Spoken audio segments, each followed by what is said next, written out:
ठीक है। सर हाँ, तो आप यहाँ पर बोलेंगे कि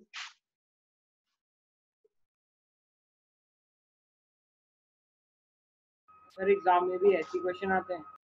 हाँ एग्जाम में भी ऐसे ही क्वेश्चन आते हैं? बिल्कुल, एग्जाम में यही इसी टाइप के क्वेश्चन आते हैं। देखने में लगेगा क्वेश्चन बहुत बड़ा के न जाने क्या पूछ लिया है, बहुत टफ है, लेकिन इतना टफ नहीं होगा। यहाँ पर हम कहेंगे object must be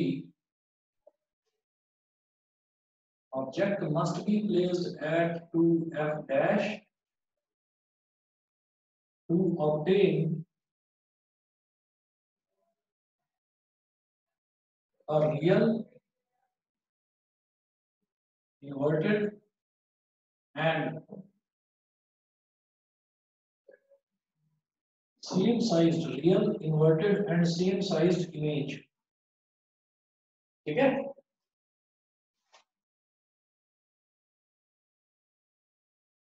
real inverted and same sized image।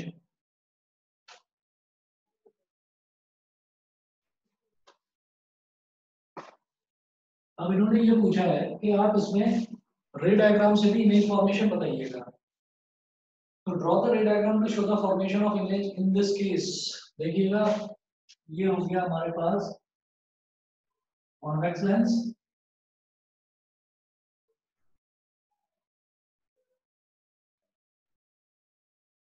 ये हो गया एफ डैश, ये हो गया टू एफ डैश। सर ये जो रे डायग्राम्स होते हैं ये एग्जाम में हम स्केल से बनाएंगे, मतलब प्रॉपर मेजरमेंट के साथ? स्केल से बनाएंगे तभी एकदम क्लियर बनेंगे रे डायग्राम। लेकिन सर जैसे अगर हमारी लाइन इंटरसेक्ट कर बहुत दूर कर रही है या नहीं कर रही, कुछ प्रॉब्लम आ रही है तो? ऐसा हो ही नहीं सकता। आप जब लेंगे ना, जब लेंस का आप रे डायग्राम बनाएंगे, तो आप क्या करेंगे, जैसे यहाँ से लेकर और यहाँ तक जो एफ डैश है, फॉर एग्जांपल आप एफ डैश ले रहे हैं 1 सेंटीमीटर और लिख कर दिखा रहे हैं 5 सेंटीमीटर, में कोई प्रॉब्लम नहीं है। आप इसको लीजिए 1 सेंटीमीटर, इसको अगला 1 सेंटीमीटर लीजिए, इसी तरह से इसको 1 सेंटीमीटर, इसको अगला 1 सेंटीमीटर, और पैरेलल रे ऑफ लाइट और ऑप्टिकल सेंटर से गुजरती हुई रे ऑफ लाइट आप लेंगे, वो हमेशा जहां पर आप ऑब्जेक्ट रखेंगे वो हमेशा वही बनेगा जहां पर उसे बनना चाहिए। Okay sir. ठीक है, तो करके देखना। मैं तो कहता हूँ कि जो मैंने 6 के 6 केसेस बताए ना, उनको स्केल से एक बार ड्रॉ करके देखो, बड़े इंटरेस्टिंग है। सर स्केल से करें? हाँ, स्केल से करके देखो, आप बिल्कुल वही बनता है। ये बने हैं सेम? हाँ, तो मैं वही तो कह रहा हूँ कि स्केल से आप बनाकर देखो, तो एकदम से आपको पहले से ही पता रहता है कि इमेज हमारी कहाँ बनेगी, वही बनेगी। ठीक है, चलिए। अब मैंने क्या कहा कि फोकल लेंथ कितनी है इसकी, 20 सेंटीमीटर। तो ये 20 सेंटीमीटर यहाँ पर शो करेंगे, और ऑब्जेक्ट यहाँ पर रखा जाएगा ऐसे, ए बी, एक रे ऑफ लाइट गई पैरेलल, तो ये टकरा के निकलेगी फोकस से, और एक रे ऑफ लाइट गई ऑप्टिकल सेंटर से, तो ये यहाँ पर ऐसे मिलेगी 2f पर। ये हो गया ए डैश और ये हो गया बी डैश। ठीक है, तो ये वही है जो इमेज फॉर्मेशन वाले केसेस है, उन्हीं में से उठाकर आपकी डायग्राम बना देना। उसके बाद अगर ये समझ में आ गया क्वेश्चन तो आगे बढ़ू, अगला बताऊं? Yes sir. ठीक है, ये क्लियर है अनुभव? दीपांशी, दीपांशी क्लियर है ये? Yes sir. Yes sir clear. ठीक है, अगला देखते हैं question. An object is placed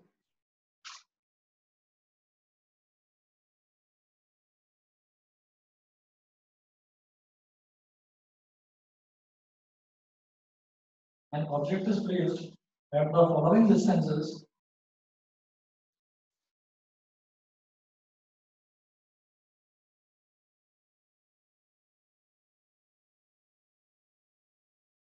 an object is placed at the following distances from a convex lens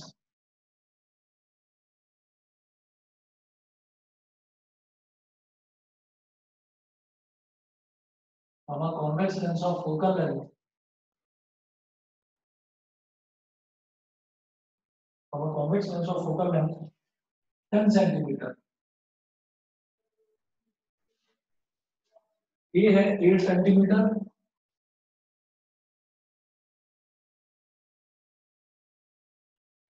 B है 15 सेंटीमीटर, C है 20 सेंटीमीटर और D है 25 centimetre. Which position of the object will produce, question लिखिए पूरा,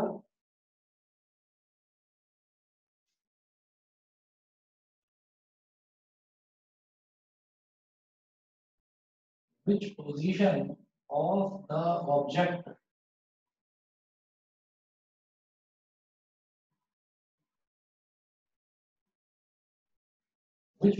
of the object will produce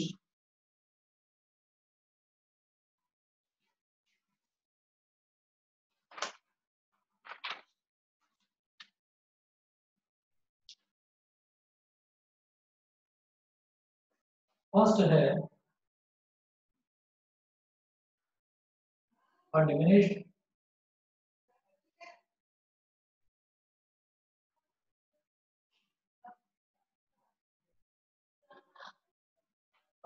real image, question mark. B part, second part है a magnified real image,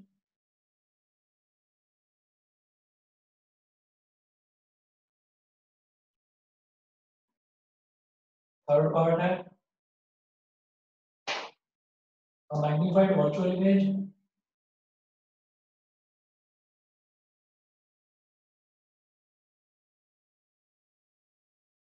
ये third part हो गया।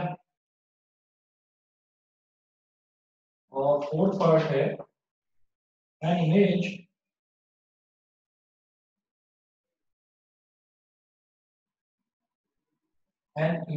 of the same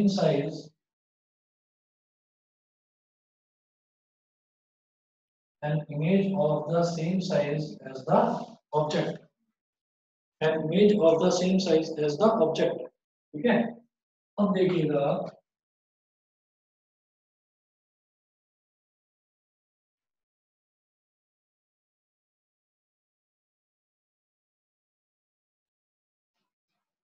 image of the same size as the object, इसमें देखिएगा क्या करना है हमको। an object is placed at the following distances from a convex lens of focal length 10 cm। आप क्या करिए, पहले इसको ना बनाकर देख लीजिए डायग्राम को। रे डायग्राम बना लीजिए ऐसे, ये कॉन्वेक्स लेंस हो गया, ये बीच में हो गया बेटा ऑप्टिकल सेंटर, इधर हो गया एफ डैश, इधर हो गया 2f डैश, यहाँ पर हो गया f, यहाँ पर हो गया 2f। फोकल लेंथ कितना बताया 10 सेंटीमीटर, मतलब यहां से लेकर और यहां तक वाली जो दूरी है ये 10 सेंटीमीटर, ऐसे ही यहां से लेकर और यहां तक वाली दूरी, क्योंकि ये इसका डबल होता है तो ये हो गई 20 सेंटीमीटर। अब आप बस एक एक करके देखते चलो। आप ये देखिएगा कि ए पार्ट में क्या दे रखा है 8 centimetre. When the an object is placed at the following distances, जब ऑब्जेक्ट को 8 सेंटीमीटर वाली दूरी पर रखा जाए, तो ये जो ऑप्टिकल सेंटर होता है इसको तो हम ओरिजिन मानकर चलते हैं, तो यहाँ से लेकर और यहाँ तक वाली दूरी हो गई 10 सेंटीमीटर, तो 8 सेंटीमीटर तो यहाँ लाई करेगा बीच में। बताइए, ये समझ में आ गया? Yes sir. 8 सेंटीमीटर को 0 और 10 के बीच में लाई करेगा, समझ गए? Yes sir. जब ऑब्जेक्ट को ऑप्टिकल सेंटर और फोकस के बीच में रखा जाता है तो इमेज कहाँ पर बनती है बताइए? सर इमेज कहाँ बनती है, कौन सा केस है? केस 1 2 3 4 5 6 कौन केस सा? 1 है सर, केस 1 है। केस 1, और केस 1 एक अकेला केस होता है जिसमें हमारी इमेज वर्चुअल और इरेक्ट बनती है। तो जरा ऑप्शंस देखना, कुछ है? हाँ सर है, थर्ड वाला सर, थर्ड वाला। तो इसका मतलब क्या है कि ए का आंसर है थर्ड। सर। ये तो हो गया ए के लिए थर्ड। हाँ जी बताइए सर जो ऑब्जेक्ट है वो सी और एफ डैश के बीच में कहीं भी रखा जा सकता है? कहीं पर भी रखिए, सी और एफ डैश के बीच में। ओके ठीक है सर। हाँ, तो वो 8 सेंटीमीटर मैंने देखा सी और एफ डैश के बीच में ही लाई कर रहा है। अब इसके बाद बी पार्ट देखिए 15 सेंटीमीटर। 15 का मतलब क्या है, 10 सेंटीमीटर तो यहाँ तक हो गया और 20 सेंटीमीटर यहाँ। इसका मतलब एफ डैश और 2f डैश के बीच में अगर ऑब्जेक्ट को रखें तो इमेज कैसी बनती है बताइए, कौन सा केस हो गया? सर रियल ये इमेज। हो गया सी और एफ डैश के बीच में। दूसरा केस हो गया एफ डैश वाला। एफ डैश में इमेज बनती है इंफिनिटी पर। एफ डैश और 2f डैश के केस में इमेज कहाँ बनती है? सर 2f पे बनती है इमेज। Beyond 2f। बेवकूफो, गलत बता रहे हो। एफ डैश और 2f डैश के बीच में कहाँ बनेगी image? Beyond 2f। Beyond 2f। और छोटी बनेगी या बड़ी बनेगी? मैग्नीफाइड बनेगी। मैग्नीफाइड मैग्नीफाइड बनेगी, राइट साइड में बनेगी, क्योंकि सिर्फ पहला केस ऐसा होता है जिसमें हमारी इमेज लेफ्ट में बनती है, बाकी हर केस में इमेज राइट में बनती है। तो रियल, इन्वर्टेड और मैग्नीफाइड, जरा देखो कुछ है? ये रहा सेकंड। अब मैग्नीफाइड रियल इमेज, समझ गए? तो बी पार्ट का रिजल्ट क्या हो गया? सेकंड। सभी को क्लियर है? Yes sir. यस अच्छा सर नहीं, ये हो गया बी पार्ट। उसके बाद अगला देखिएगा, पर डिमिनिश्ड, ओ सॉरी, फिर देखेंगे 20 सेंटीमीटर। 20 सेंटीमीटर मतलब एग्जैक्टली यहाँ पर रख दिया गया। तो बताइए कौन सा केस है ये? केस 4 है। केस 4। और केस 4 में इमेज कहाँ बनती है? 2f पे बनती है। बिल्कुल सही, इमेज 2f पर बनेगी और सेम साइज की होगी, यानी कि फोर्थ वाला। And image of the same size as the object. इसका मतलब सी का आंसर हो जाएगा फोर्थ। अब बताओ डी को चेक करने की जरूरत है? नहीं सर, डी तो वैसे दिख रहा है। तो डी का तो वैसे ही हो गया फर्स्ट, ठीक है। वैसे देख लीजिए आप, बी क्या है? 25 सेंटीमीटर। 25 सेंटीमीटर का मतलब बियॉन्ड 2f डैश। जब बियॉन्ड 2f डैश बनाते हैं तो f और 2f के बीच में इमेज बनती है और वो हमेशा डिमिनिश्ड बनती है, यानी कि ये हमारा हो गया डी, ये हो गया सी।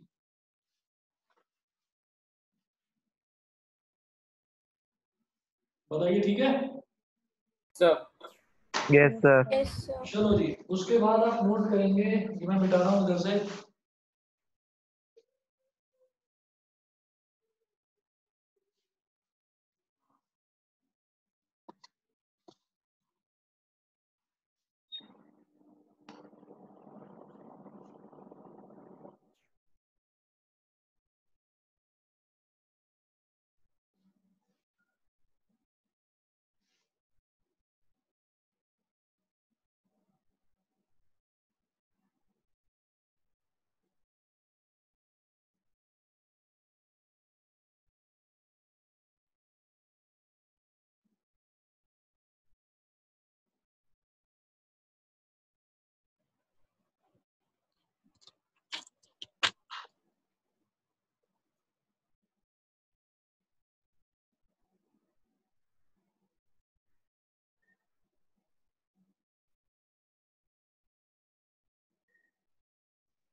देखिए थोड़ा सा अंतर है, वहां पर था जो मिरर फॉर्मूला था, मिरर फॉर्मूला में था 1/v plus 1/u is equal to 1/m। यहाँ पर प्लस नहीं आएगा, यहाँ पर बीच में माइनस साइन आ जाएगा। एक तो ये अंतर है मिरर फॉर्मूला और लेंस फॉर्मूला में। मिरर फॉर्मूला में था m is equal to minus v upon u, यहाँ पर माइनस नहीं आएगा, यहाँ पर आएगा m is equal to plus का v अपॉन। फिर जो मैग्निफिकेशन मिरर में था, मिरर फॉर्मूला में, वो m is equal to h2 upon h1 था। यहाँ पर भी मैग्निफिकेशन सेम है, यानी ये थर्ड वाला फॉर्मूला सेम है और इन दो फॉर्मूलों में अंतर है। वहां पर प्लस था, यहाँ माइनस आ गया बीच में। वहां m is equal to minus v upon u था, यहाँ पर m is equal to plus का v अपॉन u होगा, ठीक है। अब इस पर कुछ क्वेश्चंस देखते हैं नेक्स्ट फॉर्मूला पर।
सर बस रियल इमेज का पूछा कि रियल इमेज बननी चाहिए।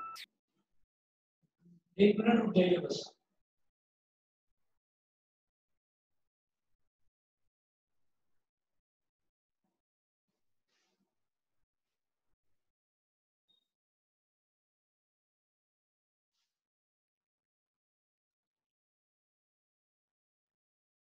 हाँ जी बताइए क्या पूछ रहे थे?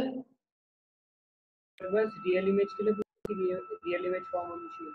रियल इमेज बनेगी। देखिए क्या है, a convex lens of focal length 10 cm is placed at a distance of 12 cm from a wall। ठीक है, तो जरा देखो आप,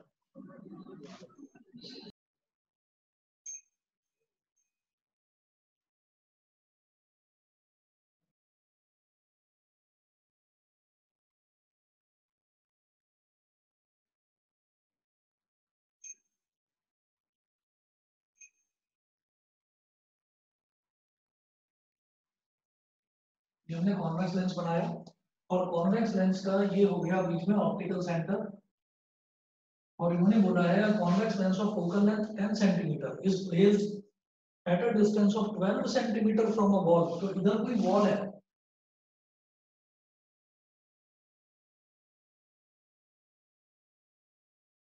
और यहां से यहां तक का जो डिस्टेंस है ये 12 सेंटीमीटर है, 12 सेंटीमीटर।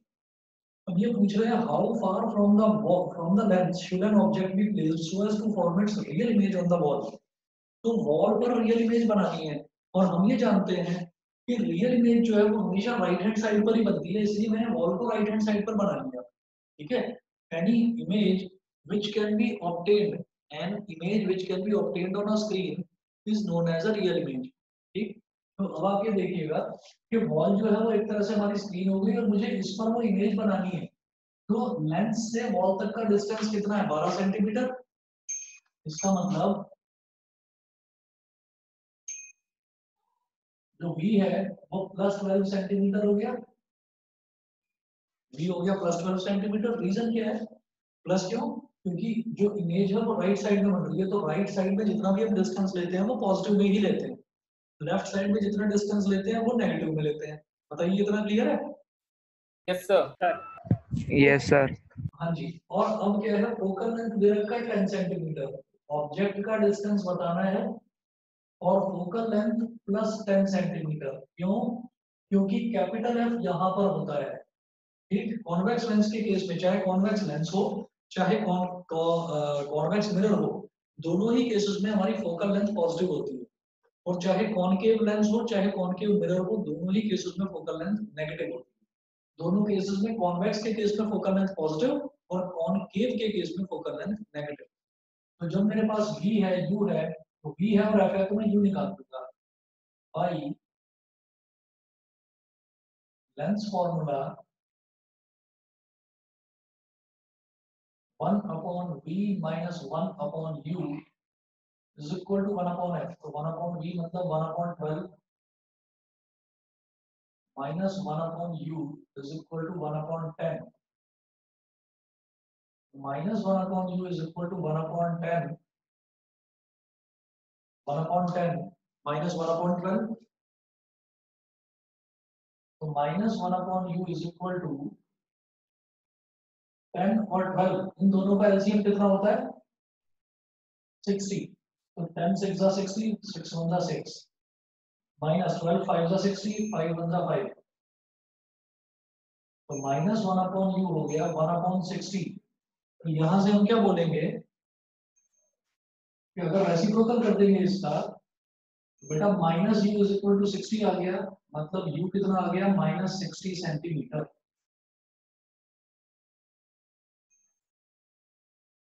यू हो गया माइनस 60 सेंटीमीटर। सबको समझ में आ गया? Yes sir. तो Yes, इन्होंने sir. जो पूछा है where should an object be placed, how far from the lens should an object be placed so as to form its real image on the wall, वो हो गया माइनस 60 सेंटीमीटर। तो रुचिर देखना तुम्हारा पॉजिटिव 60 कैसे आ रहा है, ठीक है? चेक करना। क्वेश्चन नंबर 2, क्वेश्चन सेकंड देखते हैं। नोट करिएगा, if an object of 7 centimetre height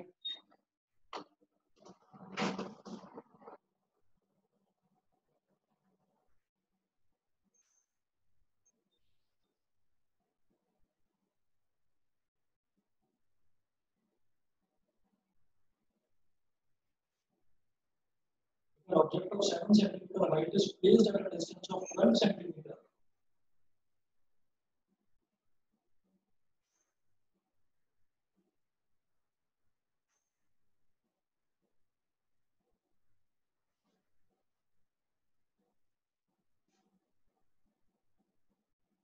Is at a distance of 12 centimeter from a convex lens of focal length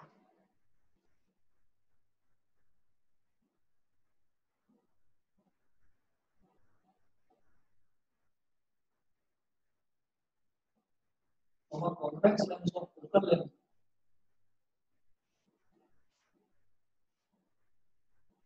8 centimeter,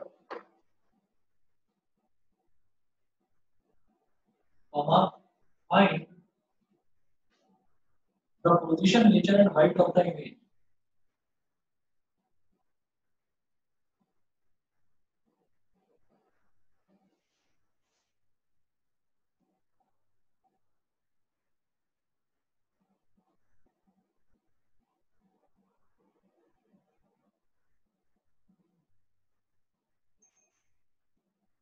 Position, nature and height of the image.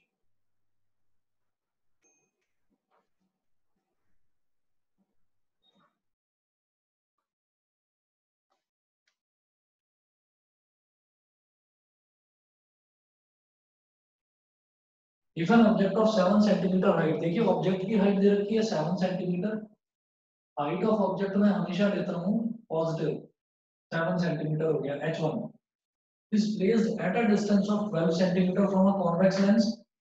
तो convex lens से 12 centimetre पर दूरी पर एक object रखा है, तो object हमेशा लेफ्ट साइड में रखा जाता है, तो ऑब्जेक्ट का डिस्टेंस हो गया -12 सेंटीमीटर और convex lens of focal length 8 centimetre, तो कॉन्वेक्स की फोकल लेंथ हमेशा पॉजिटिव होती है, तो प्लस का 8 सेंटीमीटर।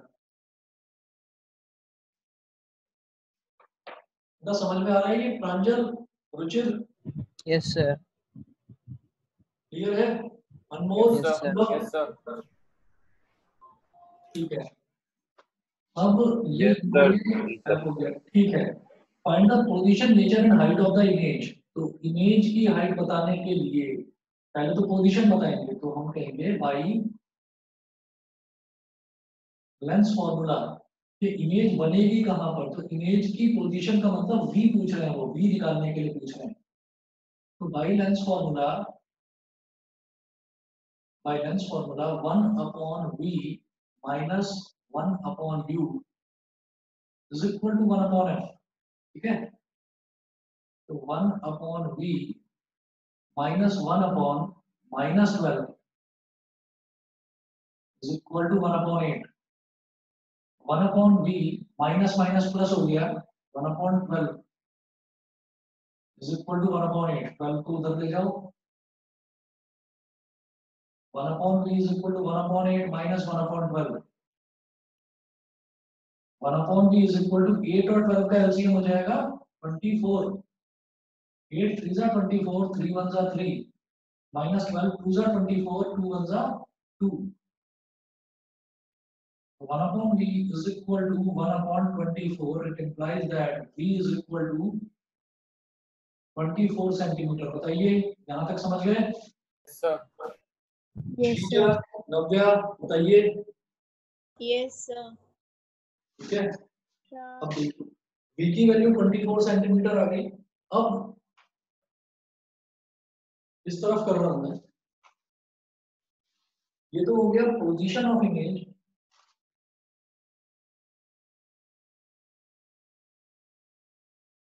और पोजीशन ऑफ इमेज के बाद नेटवर्क बहुत फ्लक्चुएट हो रहा है, मैं ये एंड कर रही हूँ, मैं रिकॉर्डिंग देख लूंगी बाकी की। ठीक है, कोई बात नहीं, रिकॉर्डिंग है ही, आप देख लेना, चेक कर लेना।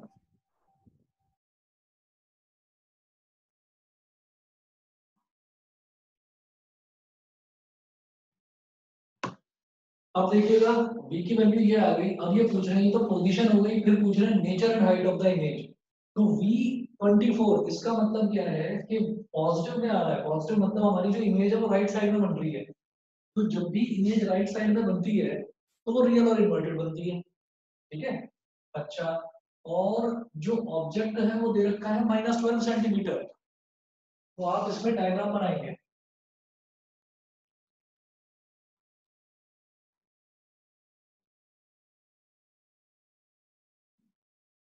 फोकल लेंथ कितना दिया 8 सेंटीमीटर एफ और 2f एफ डैश और 2f डैश। तो object of height 7 centimetre is placed at a distance of 12 centimetre from a convex lens और फोकल लेंथ 8 सेंटीमीटर, यानी कि यहां से लेकर और यहां तक वाला जो डिस्टेंस है ये 8 सेंटीमीटर दिया है और ऑब्जेक्ट है 12 सेंटीमीटर पर।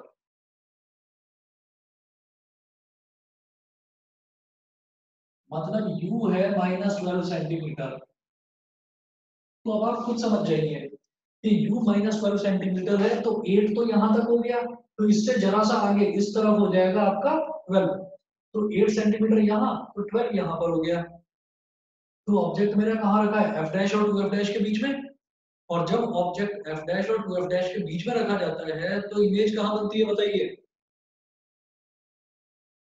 जब ऑब्जेक्ट f डैश और 2f डैश के बीच में होता है तो इमेज कहाँ बनती है सर बियॉन्ड 2f। बिल्कुल सही, इमेज बनेगी बियॉन्ड 2f। एक ये पैरेलल रे ये फोकस से होकर गुजरी और एक ऑप्टिकल सेंटर से गई तो बियॉन्ड 2f। और ये डिस्टेंस हमारा कितना आया 24 सेंटीमीटर। तो बियॉन्ड 2f जो इमेज बनती है इसको मैं बोलूंगा a डैश b डैश, उसका साइज क्या होता है बड़ी होती है मैग्नीफाइड होती है। तो आप यहाँ पर कहेंगे नेचर नेचर ऑफ इमेज हो जाएगा real inverted and magnified. Real inverted and magnified, ये हो गया नेचर ऑफ इमेज। बताइए समझ गए sir real inverted and magnified. इसके बाद हमें देखना है अगला अगला ये पूछ रहे हैं height of image. Height of image कैसे निकलेगी, हमें पहले निकालना होगा magnification. m is equal to होता है v अपॉन u। v है 24 और u है -12। सर हाँ सर एक डाउट है सर, आपको कैसे पता चला कि जो इमेज है वो जो ऑब्जेक्ट है वो 2f डैश और f डैश के बीच में रखा हुआ है? मेरे को ये हमें ऐसे पता चल रहा है कि जो फोकल लेंथ है ना ये दे रखा है कि convex lens of focal length दे रखी है बेटा 8 सेंटीमीटर। और इन्होंने बोला है कि object of height 7 centimetre is placed at a distance of 12 centimetre. तो 8 सेंटीमीटर यहाँ पर है तो 12 सेंटीमीटर तो 8 से ज्यादा ही होगा ना इस तरफ। सर ठीक है, और ये जो 2f डैश है ये कितना होगा 16 होगा, ये 8 है तो ये 16 है, तो 8 और 16 के बीच में ही लाई करेगा 12। ओके ठीक है समझ गए सर। ठीक है।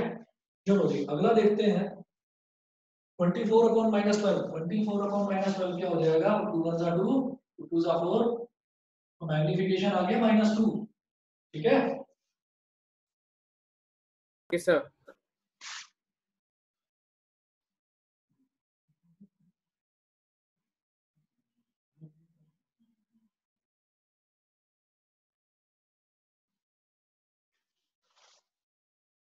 अच्छा तो m हो गया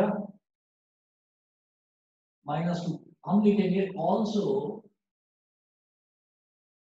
m is equal to h2 upon h1।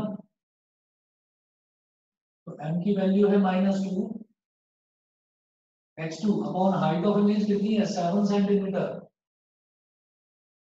तो h2 हो जाएगा -14 सेंटीमीटर। तो ये जो नेगेटिव साइन है ना इससे पता चलता है h2 जो है नेगेटिव साइन का मतलब क्या है कि इमेज हमारी उल्टी बन रही है। क्योंकि जो नीचे की तरफ मेजर करने वाला डिस्टेंस है उसको मैं नेगेटिव ही तो लेता हूँ, जो ऊपर की तरफ डिस्टेंस मेजर करा जाता है उसको पॉजिटिव लेते हैं, जो नीचे की तरफ मेजर करा जाता है उसको नेगेटिव लेते हैं, जो राइट में मेजर वो पॉजिटिव, जो लेफ्ट में मेजर वो negative.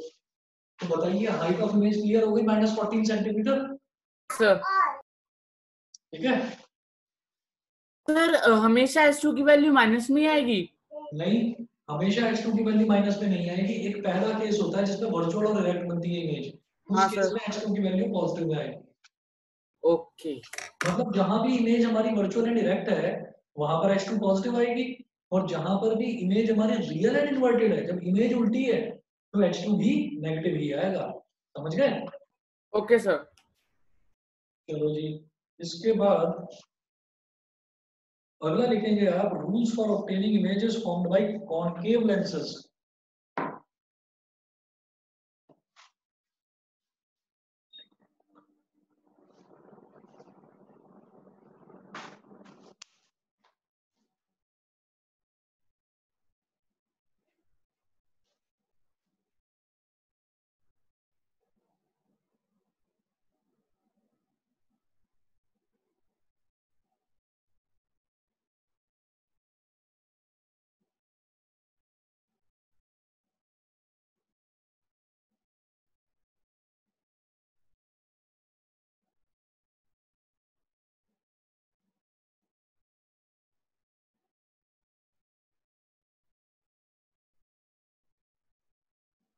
Rules for obtaining images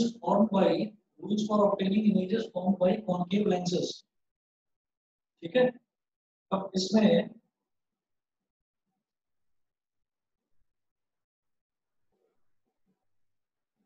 rule 1,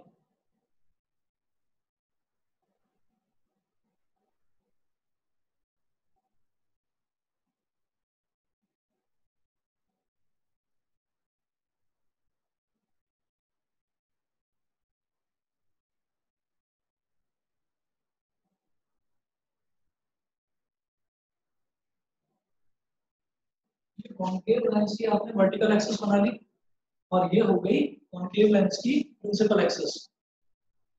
ठीक है, अब इसमें क्या करेंगे, यहाँ पर अगर यहाँ f इस तरह होता है और इधर होता है 2f, और यहाँ होता है f डैश और 2f डैश। ठीक है, याद रखिएगा इसमें f और 2f लेफ्ट हैंड साइड में होता है और f डैश और 2f dash right hand side में होता है। तो अब rules for obtaining images formed by concave lenses, इसमें हमें ये देखना है कि अगर कोई ray of light principal axis के पैरेलल आ रही है, अगर कोई रे ऑफ लाइट ऐसे प्रिंसिपल एक्सिस के पैरेलल आ रही है, तो प्रिंसिपल एक्सिस के पैरेलल हो गई रे ऑफ लाइट। अब अगर ये प्रिंसिपल एक्सिस के पैरेलल है तो ये फोकस से होकर इधर से नहीं गुजरेगी, ऐसा होगा कि ये ऐसे डाइवर्ज हो जाएगी और it appears to be diverged from the focus. अगर इसको पीछे खींचेंगे तो ये इधर वाले एफ से मिल जाएगी। समझ गए? सर इसमें ऑप्टिकल सेंटर नहीं होता? ऑप्टिकल सेंटर होता है ना, लिखना भूल गया, ये होता है कैपिटल सी। ठीक है सर। अच्छा, लिख लीजिए, a ray of light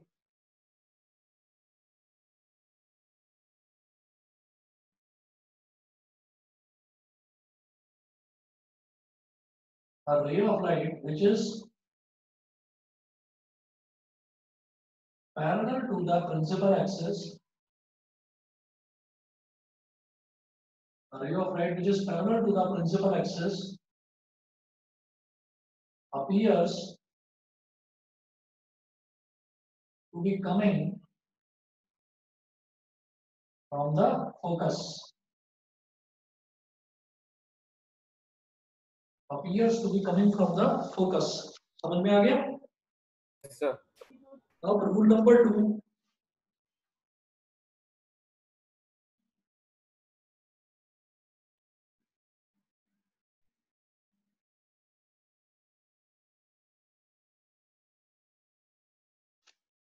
rule number 2 लिखिएगा।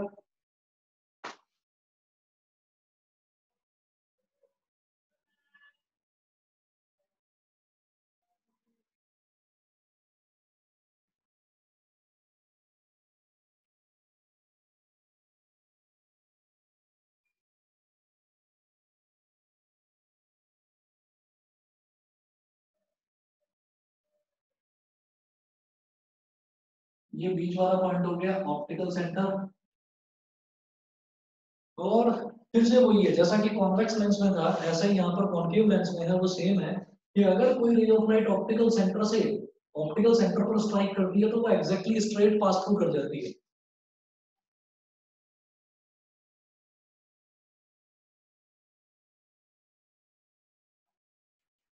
ठीक है, तो नोट करिएगा, a ray of light passing through the optical center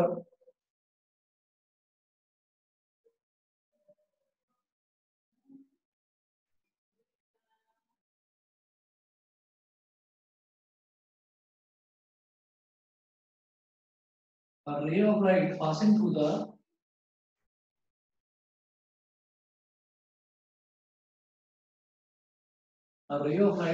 through the optical center of a concave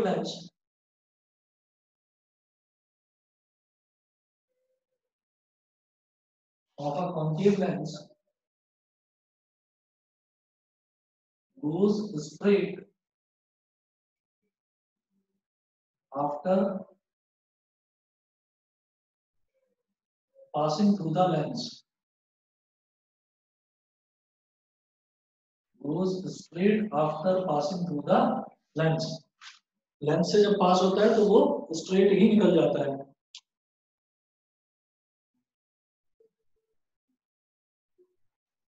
अब लिखिएगा तीसरा रूल इसका,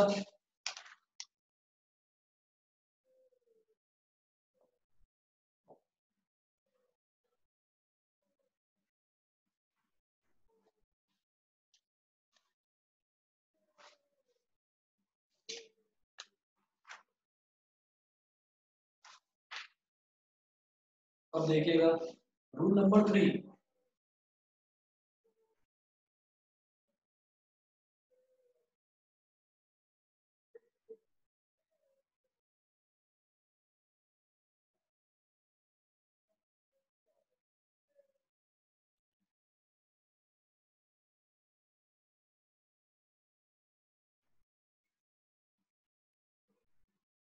अब यहां पर होता है एफ डैश, यहां पर होता है 2f डैश।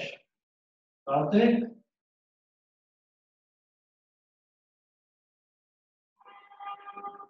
कार्तिक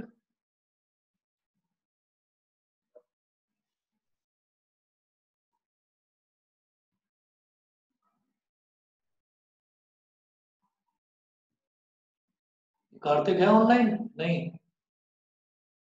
ये गड़बड़ करता है रोज। चलिए, अब इसमें क्या है कि अगर कोई रे ऑफ लाइट फोकस की तरफ अप्रोच करती है, मान लीजिए ऐसे आ रही है कि जैसे वो अगर बीच में लेंस ना हो तो फोकस पर ही टकरा जाएगी, देखो ऐसे। ठीक, अगर देखा जाए तो ये फोकस की तरफ अप्रोच कर रही है, तो लेंस पे टकराने के बाद में ये फोकस पर नहीं जाएगी, ये पैरेलल हो जाएगी प्रिंसिपल एक्सिस के ऐसे। ठीक है, देखिएगा, a ray of light going towards the focus of a concave lens, ray of light, एक मिनट बेटा वेट करिए, a ray of light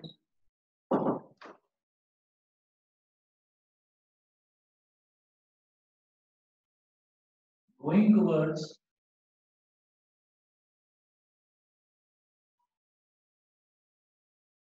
the focus, a ray of light going towards the focus of a concave lens,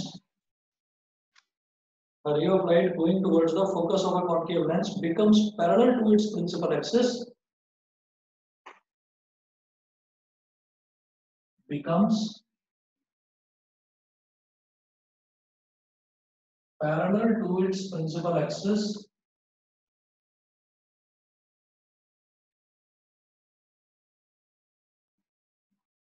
after refraction, after refraction। बताइए जी, समझ में आ गया तीनों rules? Yes sir. और एक बार फिर से बता दो थर्ड रूल। हाँ, थर्ड वाला रूल ये है कि अगर कोई रे ऑफ लाइट ऐसी है, अगर कोई रे ऑफ लाइट ऐसी है कि वो फोकस की तरफ आ रही है, ठीक है, तो क्या होगा कि वो लेंस से टकराने के बाद फोकस की तरफ नहीं जाएगी, वो लेंस से टकराते ही प्रिंसिपल एक्सिस के पैरेलल हो जाएगी। ये होता है। ये बिल्कुल ऐसा हो गया कि अगर कोई भी रे ऑफ लाइट वो प्रिंसिपल एक्सिस के पैरेलल है तो वो लेंस से टकराने के बाद ऐसे डाइवर्ज होगी जैसे कि वो फोकस से आ रही हो। तो जो प्रिंसिपल एक्सिस के पैरेलल थी वो ऐसे डाइवर्ज हुई जैसे कि फोकस से आ रही हो। तो अगर कोई लाइट ऐसी है जो ऐसा लगे कि फोकस की तरफ जा रही है तो वो लेंस से टकराने के बाद प्रिंसिपल एक्सिस के पैरेलल होते हैं। तो फोकस और ray parallel to principal axis ये इस तरह से रिलेटेड है कि अगर कोई प्रिंसिपल एक्सिस के पैरेलल जा रही है तो वो फोकस पर टकराएगी कहीं ना कहीं, चाहे तो आगे की तरफ चाहे पीछे की तरफ। और अगर कोई फोकस की तरफ जा रही है तो फिर वो प्रिंसिपल एक्सिस के पैरेलल हो जाएगी। उल्टा होता है दोनों। समझ गए? सर चलिए जी, रूल्स इतने ही हैं। उसके बाद फॉर्मेशन ऑफ इमेजेस के इसमें 2 रूल्स हैं और 2-3 ही न्यूमेरिकल है, ज्यादा है नहीं। तो एक क्लास और लूंगा और टोटली खत्म करा दूंगा इस चैप्टर को। तो बस इतना कर लीजिए अभी, और कल और परसों आगे कंटिन्यू कराऊंगा एपी। ठीक है? तो कल और परसों ये नहीं करेंगे, फिर उसके बाद एक क्लास में ये चैप्टर फिनिश हो जाएगा। ये फिनिश होने के बाद फिर रिफ्लेक्शन और रिफ्लेक्शन का कंबाइंड आपका एक टेस्ट होगा। ठीक है जी? Okay sir. सर 1 मिनट रुक जाओ, मैं स्क्रीनशॉट ले लेता हूँ। हाँ हाँ लेंगे। हो गया? हो गया? सर आप इसकी फोटो खींच के भेज दो, मेरा लैपटॉप थोड़ा धीरे काम कर रहा है। मैं फोटो खींच के भेज दूंगा इसकी, बाकी वीडियो रिकॉर्डिंग भी शेयर करूंगा। Okay sir. Okay sir. ठीक है? चलिए फिर, sir. Good night. Thanks sir, bye. Thank you good sir. Night sir, thank you sir, bye sir. Bye, good night, good night.